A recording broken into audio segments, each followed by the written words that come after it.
You know, I was working in this town in 1997 when the Department of State put this organization on the foreign terrorist organization list. It was a policy decision which we understood, although did not agree with the factual parameters.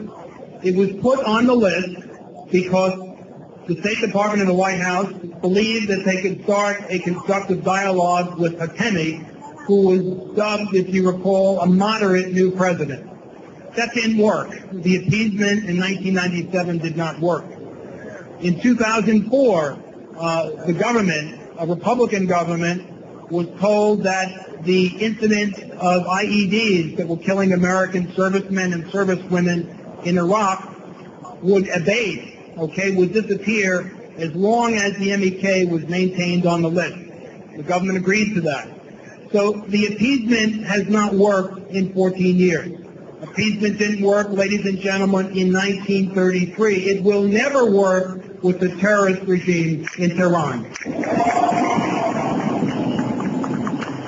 So we have a very simple request today to Madam Secretary, to her colleagues in the Department of State, who we greatly respect.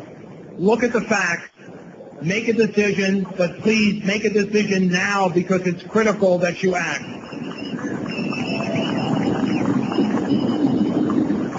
You know, the regime in Tehran, whether it was our Marines in the Beirut barracks, whether it was our airmen in Khobar Towers in 1996, they had a foreign policy of exporting terrorism mostly directed against the United States and its allies, but more importantly and more brutally, directed against its own people, the students who in 2009 and who continue to brave this terror and raise their voice of freedom.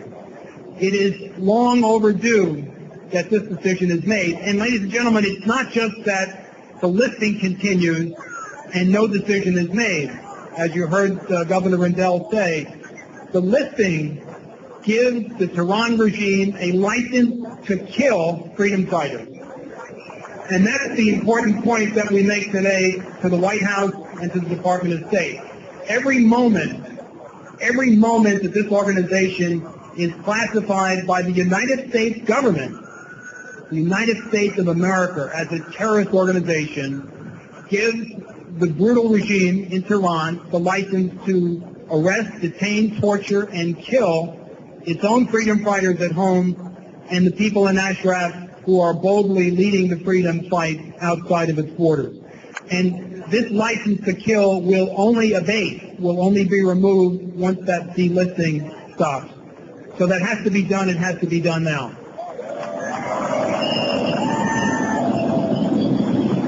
You know, I mentioned, and I'll close with this, I mentioned before, you know, we want to know who's opposed to this. Now, we know that the regime in Tehran, of course, is opposed to this because this is the only credible, organized freedom resistance to its terror and to its hegemony.